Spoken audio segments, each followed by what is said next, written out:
എല്ലാവർക്കും നമസ്കാരം. അങ്ങനെ ഒരുപാട് വിവാദങ്ങൾ ഉണ്ടായതിനു ശേഷം ശബരിമലയിലെ ആഗോള അയ്യപ്പ സംഘവുമായി ബന്ധപ്പെട്ട കണക്കുകളെക്കുറിച്ച് വിശദീകരിക്കാനായിട്ട് ദേവസ്വം ബോർഡ് തയ്യാറായിരിക്കുന്നു. കണക്കുകളെക്കുറിച്ച് പൂർണ്ണമായിട്ട് വിശദീകരിച്ചിട്ടുണ്ടോ എന്ന് ചോദിച്ചാൽ ഇല്ല. പക്ഷേ ഉയർന്നിരിക്കുന്ന ചില വിവാദങ്ങൾക്ക് ആ വിവാദങ്ങളെല്ലാം തന്നെ അസ്ഥാനത്താണ് എന്ന് പറഞ്ഞുകൊണ്ട് ദേവസ്വം ബോർഡിൻ്റെ പബ്ലിക് റിലേഷൻസ് ഓഫീസറുടെ ഒരു പത്രപ്രസ്താവന വന്നിട്ടുണ്ട്. അതിൽ സത്യത്തിൽ എന്തൊക്കെ കാര്യങ്ങളാണോ പറയേണ്ടിയിരുന്നത് ആ കാര്യങ്ങളെക്കുറിച്ച് വിശദമായിട്ടുള്ള ഒരു വ്യാഖ്യാനവുമില്ല. മറിച്ച് കുറേയധികം കാര്യങ്ങളെക്കുറിച്ച് ഒരു പുകമറ സൃഷ്ടിക്കുന്ന രീതിയിലത്തേക്കുള്ള കുറച്ച് വിശദീകരണം. തന്നെയുമല്ല, ഇതിൽ കാതലായിട്ട് ഉയരുന്ന ചില ചോദ്യങ്ങളുണ്ട്. അത് മാധ്യമങ്ങൾ ആരെങ്കിലും പ്രചരിപ്പിക്കുന്നതല്ല, മറിച്ച് ഓഡിറ്റ് റിപ്പോർട്ടിലുള്ള സ്പെഷ്യൽ കമ്മീഷണർ റിപ്പോർട്ട് ചെയ്തിരിക്കുന്ന കോടതി ശരിവച്ചിരിക്കുന്ന കുറേയധികം കാര്യങ്ങൾ. അതിനെക്കുറിച്ച് കാര്യമായിട്ടുള്ള ഒരു പരാമർശവുമില്ല. ഒപ്പം ദേവസ്വം ബോർഡിൻ്റെ ഈ അയ്യപ്പ സംഗമം നടക്കുന്ന സമയത്തെ പ്രസിഡന്റായിരുന്ന ശ്രീ PS പ്രശാന്ത് പറഞ്ഞിരിക്കുന്ന വിശദീകരണങ്ങളുമായി ഇത് പൊരുത്തപ്പെടുന്നുമില്ല. അതുകൊണ്ട് തന്നെ എന്തിനാണ് ഇങ്ങനെ ഒരു വിശദീകരണം ദേവസ്വം ബോർഡിൻ്റെ PRO ഇറക്കിയത് എന്നതിനെക്കുറിച്ച് അറിയില്ല. എന്തായാലും അതിൽ പറഞ്ഞിരിക്കുന്ന കാര്യങ്ങളെല്ലാം തന്നെ ഇപ്പോഴുണ്ടായിരിക്കുന്ന ഒരു വിവാദത്തിനെ കൂടുതൽ വലുതാക്കുകയുള്ളൂ എന്നുള്ളതാണ് പ്രധാനം. എന്തായാലും ഈ ഒരു വിശദീകരണത്തിൽ 10 പ്രധാനപ്പെട്ട ന്യൂനതകളാണ് ഞാൻ കണ്ടത്. അത് ഓരോന്നും എന്തൊക്കെയാണ് എന്ന് വിശദമായിട്ട് രേഖാമൂലം പറയുകയാണ് ഈ വീഡിയോയിൽ. നോക്കാം. ഇതിൽ ഒന്നാമത്തെ കാരണം, ദേവസ്വം ബോർഡ് പറയുന്നത് ഇത് വ്യാജ പ്രചരണമാണ്, അവാസ്തവമാണ്, വേദനാജനകമാണ്, സത്യവിരുദ്ധമാണ് എന്നാണ്. ഇത് മാധ്യമങ്ങൾ പ്രചരിപ്പിക്കുന്ന വാർത്തകളെക്കുറിച്ചാണ് ഈ 4 വാക്കുകൾ ഈ പത്രക്കുറിപ്പിൽ ഉപയോഗിച്ചിരിക്കുന്നത്. പക്ഷേ എന്തുകൊണ്ട് ഇത് വ്യാജ പ്രചരണമാകുന്നു, എന്തുകൊണ്ട് ഈ പറയുന്ന കാര്യങ്ങൾ വാസ്തവ വിരുദ്ധമാകുന്നു, എന്തുകൊണ്ടാണിത് ദേവസ്വം ബോർഡിന് വേദനാജനകമാകുന്നത്, ഇതിൽ സത്യവിരുദ്ധമായിട്ടുള്ള കാര്യങ്ങൾ എന്താണ് എന്നതിനെക്കുറിച്ച് കൃത്യമായിട്ടുള്ള ഒരു വിശദീകരണം നൽകുന്നതിന് ഇവർക്ക് സാധിക്കുന്നില്ല എന്നുള്ളതാണ് പ്രശ്നം. മറിച്ച് കുറേയധികം കാര്യങ്ങൾ അവരുടെ ഒരു വിശദീകരണം എന്ന മട്ടിൽ പറയുക മാത്രമാണ്. അതല്ലാതെ മാധ്യമങ്ങൾ റിപ്പോർട്ട് ചെയ്തതിലെ അല്ലെങ്കിൽ ഇതുവരെ പുറത്തു വന്നിരിക്കുന്ന നമുക്ക് വിശ്വസനീയമായിട്ടുള്ള കുറേ കാര്യങ്ങളെക്കുറിച്ച് ഒരു തരത്തിലുള്ള വിശദീകരണവും ദേവസ്വം ബോർഡ് നൽകുന്നില്ല എന്നുള്ളതാണ് ഇതിലെ ഒന്നാമത്തെ ന്യൂനത. ഇനി രണ്ടാമത് ഇതിൽ പറയുന്ന അവാസ്തവമായിട്ടുള്ള, സത്യത്തിൽ വേദനാജനകമായിട്ടുള്ള, വാസ്തവ വിരുദ്ധമായിട്ടുള്ള ഒരു കാര്യമുണ്ട്. അത് ദേവസ്വം ബോർഡിൻ്റെ തന്നെ ഒരു ക്ലെയിമാണ്. അവർ പറയുന്നത് ഇങ്ങനെയാണ്: കോടതി നിശ്ചയിച്ച സമയപരിധി പാലിക്കേണ്ടതിനാലാണ് ചാർട്ടേഡ് അക്കൗണ്ടന്റിൻ്റെ റിപ്പോർട്ട് കൂടുതൽ വിശദ പരിശോധനയ്ക്ക് മുൻപ് സമർപ്പിക്കേണ്ടി വന്നത് എന്നാണ് പറയുന്നത്. സത്യത്തിൽ ഇത് തെറ്റായിട്ടുള്ള ഒരു പ്രസ്താവനയാണ്. കാരണം കോടതി ദേവസ്വം ബോർഡിനോട് ആവശ്യപ്പെട്ടിരുന്നത് ഈ അയ്യപ്പ സംഗമം നടന്നതിന് ശേഷം 45 ദിവസത്തിനകം ഓഡിറ്റ് രേഖകളെല്ലാം തന്നെ സമർപ്പിക്കണമെന്നാണ്. എന്നാൽ അതിന് ആ സമയത്ത് കുറച്ച് ബുദ്ധിമുട്ടുകളുണ്ട് എന്ന് പറഞ്ഞുകൊണ്ട് ഇതിന് എക്സ്റ്റൻഷൻ ചോദിച്ചത് ദേവസ്വം ബോർഡാണ്. അവസാനം അയ്യപ്പ സംഗമത്തിന് ശേഷം 4.5 മാസം കഴിഞ്ഞിട്ടാണ് ഈ ഓഡിറ്റ് റിപ്പോർട്ട് സബ്മിറ്റ് ചെയ്യുന്നത്. അതുകൊണ്ട് തന്നെ സമയം കിട്ടിയില്ല എന്നോ വെരിഫൈ ചെയ്യാനായിട്ട് ബുദ്ധിമുട്ടായിരുന്നു എന്നൊന്നും പറയുന്നതിൽ ഒരു കാര്യവുമില്ല. തന്നെയുമല്ല, ഇതിൻ്റെയൊക്കെ തന്നെ ചുമതലകളുള്ള ആൾക്കാർ, ഇതിൻ്റെ എല്ലാം തന്നെ റെസീറ്റുകളും മറ്റു കാര്യങ്ങളും സൂക്ഷിക്കുന്ന ആൾക്കാർ, അവർക്കെല്ലാവർക്കും തന്നെ കോടതിയുടെ ഉത്തരവ് ബൈൻഡിംഗ് ആണ്. അതുകൊണ്ട് തന്നെ കൃത്യമായി ഈ 4.5 മാസത്തിനുള്ളിൽ ഇതെല്ലാം തന്നെ സബ്മിറ്റ് ചെയ്യുന്നതിനും അതിനു മുമ്പ് ഓഡിറ്റ് ഫേമിന് കൊടുക്കുന്നതിനുമൊക്കെയുള്ള മതിയായിട്ടുള്ള സമയം ദേവസ്വം ബോർഡിന് ഉണ്ടായിരുന്നു. എന്നിട്ടും ഈ ഒരു അവസരത്തിൽ വന്നതിന് ശേഷം ഞങ്ങൾക്ക് സമയം കിട്ടിയില്ല എന്ന് പറയുന്നത് കോടതിയോടുള്ള അനാദരവാണ് എന്നുള്ളതാണ് രണ്ടാമത്തെ പോയിന്റ്. ഇനി ഇതിലെ മൂന്നാമത്തെ കാര്യം, ഒരുപക്ഷെ നമ്മുടെ മാധ്യമങ്ങൾ ഏറ്റവും കൂടുതൽ ആഘോഷിച്ച, സോഷ്യൽ മീഡിയ ഏറ്റവും കൂടുതൽ ആഘോഷിച്ച ഒരു കാര്യമാണ്. മുഖ്യമന്ത്രിക്ക് വേണ്ടി 1 ലക്ഷം രൂപയുടെ കട്ടിലും മറ്റ് അനുബന്ധ സാമഗ്രികളുമൊക്കെ തന്നെ അവിടെ വാങ്ങി എന്നതിനെക്കുറിച്ച്. ഇതിൽ ദേവസ്വം ബോർഡ് നൽകുന്ന വിശദീകരണം എങ്ങനെയാണ്: furniture and miscellaneous items four existing office complex and guest house എന്ന അക്കൗണ്ടിലേക്ക് 3,83,439 രൂപ അനുവദിച്ചിട്ടുണ്ട്, ചെലവാക്കിയിട്ടുണ്ട്. ദേവസ്വം ബോർഡിൻ്റെ ഗസ്റ്റ് ഹൗസിലേക്ക് വാങ്ങുന്ന ഏതൊരു സാധനവും ദേവസ്വത്തിൻ്റെ സ്വത്താണ് എന്നാണ് അവർ പറയുന്നത്. തന്നെയുമല്ല, ഒരു വിശദീകരണം ഓഫർ ചെയ്യുന്നത് ഇങ്ങനെയാണ്: കേന്ദ്രമന്ത്രിമാരും ഉന്നത നീതിപീഠങ്ങളിലെ ന്യായാധിപന്മാരും ഉൾപ്പെടെ എത്തുന്ന പമ്പയിലെ ഗസ്റ്റ് ഹൗസ് നവീകരണത്തിൻ്റെ ഭാഗമായുള്ള പ്രവർത്തനങ്ങളെ മുഖ്യമന്ത്രിക്കായി പ്രത്യേകം കട്ടിൽ വാങ്ങിയെന്ന തരത്തിൽ ദുഷ്പ്രചരണം നടത്തുന്നത് അങ്ങേയറ്റം ദൗർഭാഗ്യകരവും പ്രതിഷേധാർഹവുമാണ് എന്നാണ് പറയുന്നത്. ഇവിടെ ഒരു കാര്യം ദേവസ്വം ബോർഡ് പ്രത്യേകമായിട്ട് ഓർക്കണം: ദേവസ്വം നടത്തിയിരിക്കുന്ന ആഗോള അയ്യപ്പ സംഗമം എന്ന പരിപാടിയുടെ ചെലവുമായി ബന്ധപ്പെട്ടിട്ടാണ് ഈ തുകയെക്കുറിച്ചെല്ലാം തന്നെ നമ്മൾ ചർച്ച ചെയ്യുന്നത്. അതല്ലാതെ പമ്പയിലെ ഗസ്റ്റ് ഹൗസ് നവീകരണത്തെക്കുറിച്ചല്ല. ഗസ്റ്റ് ഹൗസ് നവീകരണം എന്ന് പറയുന്നത് ഒരു റൊട്ടീൻ പ്രോസസ്സാണ്. അതിന് പ്രത്യേകമായിട്ടുള്ള ഫണ്ട് ഉണ്ടാകണം. പക്ഷേ ഈ അയ്യപ്പ സംഗമം നടത്തുന്നതിൻ്റെ ഭാഗമായിട്ട് നിങ്ങൾ ഗസ്റ്റ് ഹൗസ് നവീകരണം കൂടി നടത്തിക്കഴിഞ്ഞാൽ അത് ശരിയല്ല എന്നുള്ളതാണ് ഇതിലെ ഒന്നാമത്തെ പോയിന്റ്. രണ്ടാമത്തെ പോയിന്റ്, എന്തൊക്കെ തരത്തിലുള്ള ഫർണിച്ചറാണ് വാങ്ങിയിരിക്കുന്നത്, നിങ്ങൾ കട്ടിൽ വാങ്ങിയിട്ടുണ്ടോ, അതിന് 1 ലക്ഷം രൂപ വിലയുണ്ടോ, അത് മുഖ്യമന്ത്രിയാണോ ഉപയോഗിച്ചത്? ഈ കാര്യത്തിനെക്കുറിച്ച് ഒരു തരത്തിലുള്ള വിശദീകരണവും ദേവസ്വം ബോർഡ് നൽകുന്നില്ല. പകരം ഇത് ദേവസ്വത്തിൻ്റെ അസറ്റായി മാറുകയാണ്. തന്നെയുമല്ല, കോടതികളിലെ ജഡ്ജിമാർക്കും കേന്ദ്രമന്ത്രിമാർക്കും ഒക്കെ തന്നെ വരാനായിട്ട് ഇത് ഉപയോഗിക്കാനായിട്ട് ഒക്കെ സാധ്യമാണ് എന്നൊക്കെ പറയുന്നത് ശരിയായിട്ടുള്ള ആരോപണങ്ങളിൽ നിന്ന് കൈ കഴുകി ഒളിച്ചോടുന്നതിന് തുല്യമാണ്. അതല്ലാതെ ഇവിടെ എന്താണ് വാങ്ങിയിരിക്കുന്നത്, അതിൻ്റെ വില എന്താണ് എന്ന് ഐറ്റമൈസ്ഡ് ആയിട്ട് ഒരു വിശദീകരണം നൽകുന്നതിന് ദേവസ്വം ബോർഡിന് കഴിയുന്നില്ല എന്നുള്ളതാണ് മൂന്നാമത്തെ പ്രധാനപ്പെട്ട പോയിന്റ്. ഇനി ഇതേപോലെ തന്നെ സോഷ്യൽ മീഡിയ ആഘോഷിച്ച മറ്റൊരു വിഷയമാണ് നാലാമത്തെ പോയിന്റ്. അത് നന്ദഗോവിന്ദം ഭജൻസിൻ്റെ ഒരു പരിപാടി അവിടെ സംഘടിപ്പിച്ചു എന്നതുമായി ബന്ധപ്പെട്ടാണ്. നമുക്കറിയാം, അങ്ങനെ ഒരു പരിപാടി അവിടെ നടന്നിട്ടില്ല. പക്ഷേ 8 ലക്ഷം രൂപ അതിൻ്റെ ചെലവ് എന്ന രീതിയിലത്തേക്ക് കണക്കുകളിൽ കാണിച്ചിട്ടുണ്ട്. ഇതിനും ഒരു വിശദീകരണം ദേവസ്വം ബോർഡിൻ്റെ ഭാഗത്തു നിന്നുണ്ട്. അതിൽ പറയുന്നത് ഇങ്ങനെയാണ്: നന്ദഗോവിന്ദം ഭജൻ സംഘത്തിന് തുക നൽകിയതായി ബോർഡിൻ്റെ ഓഡിറ്റ് റിപ്പോർട്ടിൽ പറയുന്നത് പിശകാണ്. അപ്പോൾ അത് നമ്മൾ കേട്ട് കഴിഞ്ഞാൽ കരുതുക ഇത് ഓഡിറ്ററുടെ പിശകാണ് എന്നാണ്. ഈവൻ്റ് മാനേജ്മെൻറ്റ് ഏജൻസി ദേവസ്വം ബോർഡിൻ്റെ ചാർട്ടേഡ് അക്കൗണ്ടന്റിന് സമർപ്പിച്ച സ്റ്റേറ്റ്മെൻറ്റിൽ അശ്രദ്ധയായി ഉണ്ടായ പിശകാണ് നന്ദഗോവിന്ദം ഭജൻസ് പരിപാടി അവതരിപ്പിച്ചു എന്ന രീതിയിലുള്ള തെറ്റിദ്ധാരണയ്ക്ക് ഇടയാക്കിയത്. ഒന്നാലോചിച്ച് നോക്കുക, ആദ്യത്തെ സ്റ്റേറ്റ്മെൻറ്റ് കണ്ടു കഴിഞ്ഞാൽ ഈ ഓഡിറ്റ് ഫേമിൻ്റെ ഭാഗത്തു നിന്നുണ്ടായിരിക്കുന്ന എന്തോ പിശകാണ് എന്നേ തോന്നുകയുള്ളൂ. പക്ഷേ പിന്നീട് പറയുന്നത് ഈ പരിപാടികളെല്ലാം നടത്തുന്നതിന് വേണ്ടി ഊരാളിങ്കലിൻ്റെ ഒരു കമ്പനിയെ അവിടെ കോൺട്രാക്റ്റ് ഏൽപ്പിച്ചിരുന്നു. ആ ഈവൻ്റ് മാനേജ്മെൻറ്റ് ഏജൻസി ഈ ചാർട്ടേഡ് അക്കൗണ്ടന്റിന് നൽകിയിരിക്കുന്ന വിവരങ്ങളിൽ നന്ദഗോവിന്ദം ഭജൻസ് പരിപാടി അവതരിപ്പിച്ചു എന്ന് തെറ്റായിട്ട് വിവരം ചേർത്തിട്ടുണ്ട് എന്നാണ്. അപ്പോൾ അതെങ്ങനെ ഓഡിറ്റിൻ്റെ ഒരു പ്രശ്നമായി മാറും? ഇവിടുത്തെ പ്രധാനപ്പെട്ട പ്രശ്നം ദേവസ്വം ബോർഡിൻ്റേതും ഈവൻ്റ് മാനേജ്മെൻറ്റ് കമ്പനിയുടേതുമാണ്. ശരിയായ വിവരങ്ങൾ അവർ ഫർണിഷ് ചെയ്തിട്ടില്ല, അഥവാ തെറ്റായ വിവരങ്ങൾ അവർ ഫർണിഷ് ചെയ്തു എന്ന് തന്നെയാണ് അതിനർത്ഥം. ഇവിടുത്തെ പ്രധാനപ്പെട്ട ഒരു ചോദ്യം, നടക്കാത്ത ഒരു പരിപാടിയുടെ പേര് എങ്ങനെയാണ് നിങ്ങൾക്ക് ഇങ്ങനെയുള്ള ഫൈനാൻഷ്യൽ ട്രാൻസാക്ഷനിൽ കാണിക്കാനായിട്ട് സാധിക്കുന്നത്? നന്ദഗോവിന്ദത്തിനെ ആരെങ്കിലും അപ്രോച്ച് ചെയ്തിട്ടുണ്ടാകും, അവർക്ക് ഡേറ്റ് ഇല്ല എന്ന് പറഞ്ഞിട്ടുണ്ടാകും. പക്ഷേ അതിൻ്റെ അടിസ്ഥാനത്തിൽ എങ്ങനെയാണ് നിങ്ങളുടെ ഔദ്യോഗിക രേഖകളിലേക്ക്, ഫൈനാൻഷ്യൽ ട്രാൻസാക്ഷനുകളിലേക്ക് ഇവരുടെ പേര് വന്നത് എന്നുള്ളതാണ് ഇവിടുത്തെ ഏറ്റവും കാതലായിട്ടുള്ള പ്രശ്നം. അതിന് ഈ വിശദീകരണം പോരാ. അത് നിങ്ങളുടെ സീരിയസ് ആയിട്ടുള്ള അക്കൗണ്ടിംഗ് ലാബ്സുകളെയാണ് സൂചിപ്പിക്കുന്നത്. ഇത് തന്നെ വെളിവാക്കുന്ന മറ്റൊരു കാര്യം, ഈ ഈവൻ്റ് മാനേജ്മെൻറ്റ് ഏജൻസി ഒരു തരത്തിലുള്ള ഉത്തരവാദിത്ത ബോധവും ഇല്ലാതെയാണ് ഈ രേഖകളും ഡോക്യുമെൻറ്റുകളും ഒക്കെ തന്നെ കൈകാര്യം ചെയ്തത് എന്നാണ്. അത് ഓഡിറ്റ് ഫേമിന് അവർ കൈമാറിയത് എന്നാണ്. അതുകൊണ്ട് തന്നെ അവരെത്രത്തോളം ഇൻകംപീറ്റൻ്റ് ആണ് എന്നതിനെക്കുറിച്ച് വളരെ കൃത്യമായിട്ട് നമുക്ക് ബോധ്യമാവുകയാണ്. ഓർക്കുക, ഒരു തരത്തിലുള്ള ടെൻഡർ നടപടികളും ഇല്ലാതെയാണ് ഈ കമ്പനിക്ക് ഇത് കൊടുത്തത് എന്നതിനെക്കുറിച്ച് കോടതിയുടെ ഈ പരാമർശത്തിൽ തന്നെ ഉണ്ട് എന്നത് നമുക്കറിയാം. ഇനി അഞ്ചാമത്തെ പോയിന്റ് ഈ ഈവൻ്റ് മാനേജ്മെൻറ്റ് ഏജൻസിയുമായി ബന്ധപ്പെട്ടതാണ്.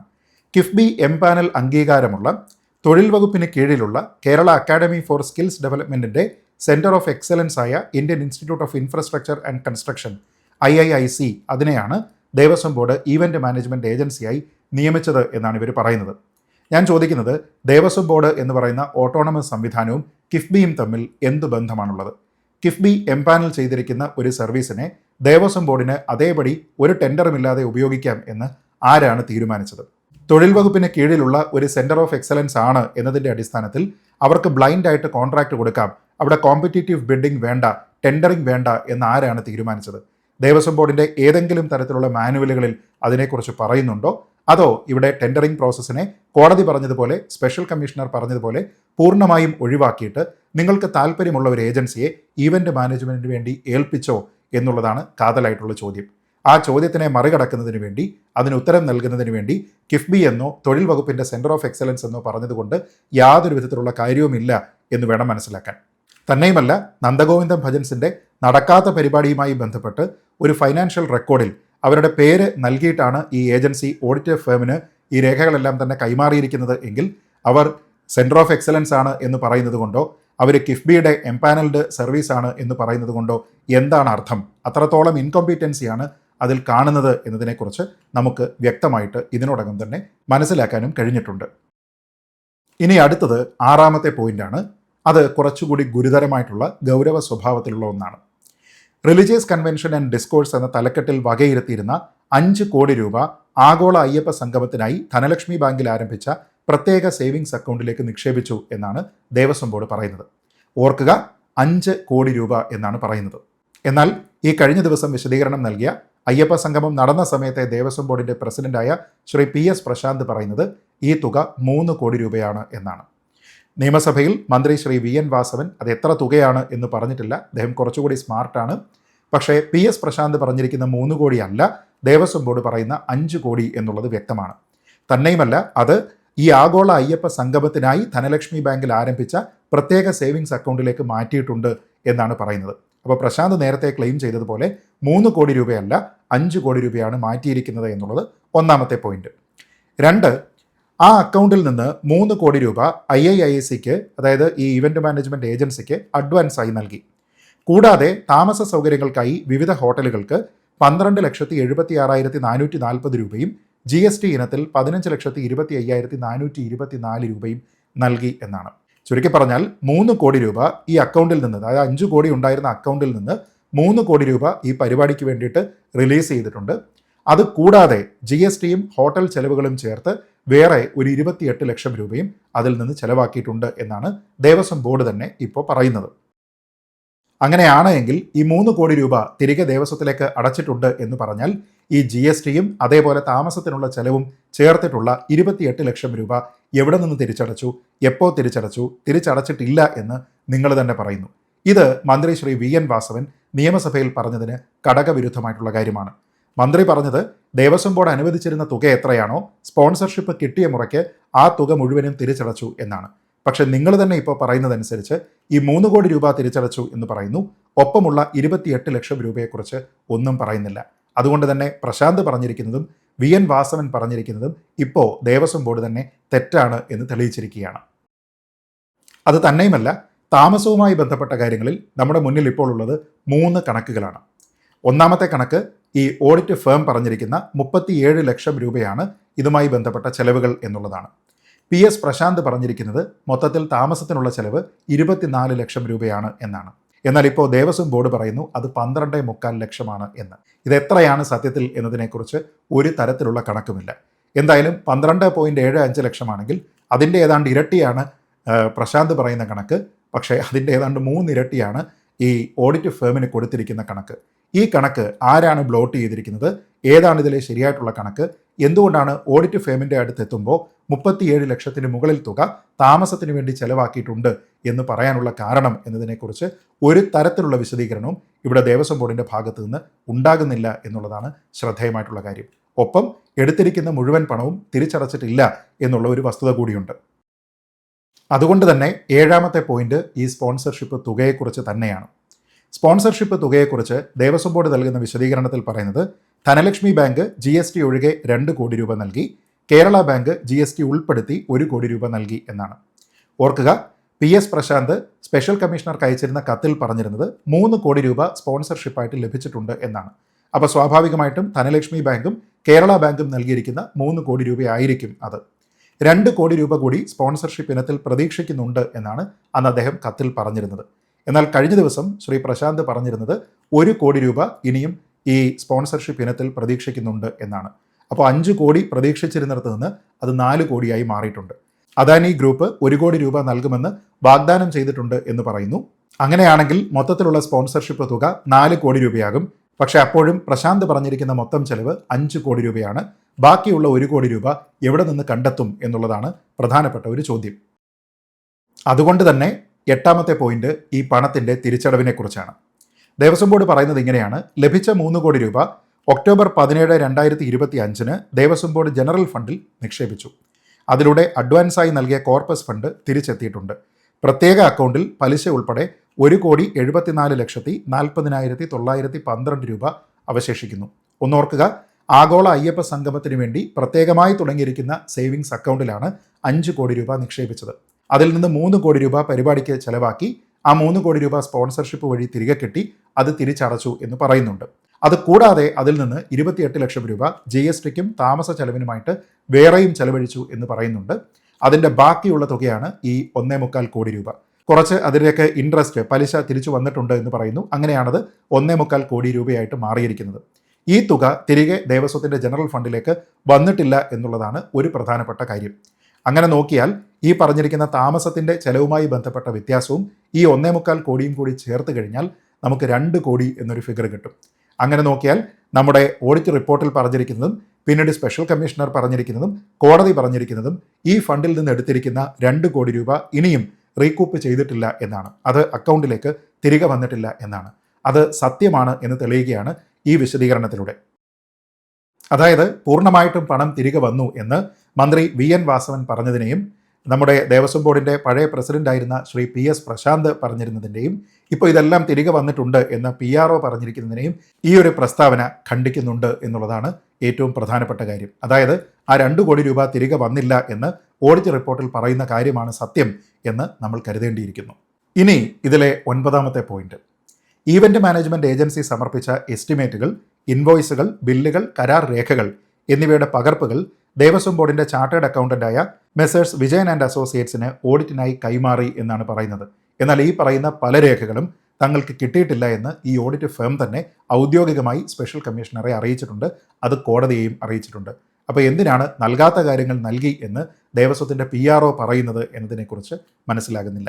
ഇനി 10ാമത്തെയും അവസാനത്തെയുമായ പോയിന്റ് അവരുടെ ഒരു ക്ലെയിമാണ്, അയ്യപ്പ സംഗമം ധൂർത്തോ അനാവശ്യ പരിപാടിയോ ആയിരുന്നില്ല, അത് വളരെ അത്യാവശ്യമായിരുന്നു എന്ന്.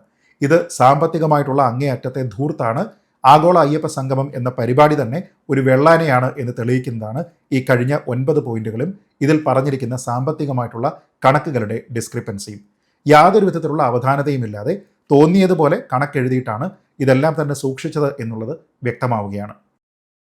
ചുരുക്കി പറഞ്ഞാൽ ഇങ്ങനെ ഒരു വിവാദം ഉണ്ടാകുന്ന സമയത്ത് ഈ വിവാദങ്ങളെല്ലാം വ്യാജ പ്രചരണമാണ് എന്ന് സമർത്ഥിക്കുന്നതിന് വേണ്ടി ദേവസ്വം ബോർഡ് ഇറക്കിയിരിക്കുന്ന വളരെ ദുർബലമായിട്ടുള്ള ഒരു വിശദീകരണം മാത്രമാണ് ഈ PROയുടെ പത്രക്കുറിപ്പ്. ദയവ് ചെയ്ത് നിങ്ങളൊരു കാര്യം മനസ്സിലാക്കുക. പ്രത്യേകിച്ച് ശ്രീ K ജയകുമാറിനെ പോലെയുള്ള ഒരാളാണ് ഇന്ന് ദേവസ്വത്തിൻ്റെ അധ്യക്ഷ സ്ഥാനത്തിരിക്കുന്നത്. അതുകൊണ്ട് അദ്ദേഹം അടങ്ങിയ ഭരണസമിതി മനസ്സിലാക്കേണ്ടത് അവിടെ എത്തുന്ന ഓരോ പണവും ഭക്തരുടെ സംഭാവനയാണ്.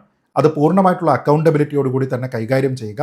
അതിൻ്റെ ഇടപാടുകളെല്ലാം തന്നെ സുതാര്യമായിരിക്കുക എന്നുള്ളത് അയ്യപ്പ ഭക്തരുടെയും അയ്യപ്പ സ്വാമിയുടെയും താല്പര്യത്തിലുള്ളതാണ്.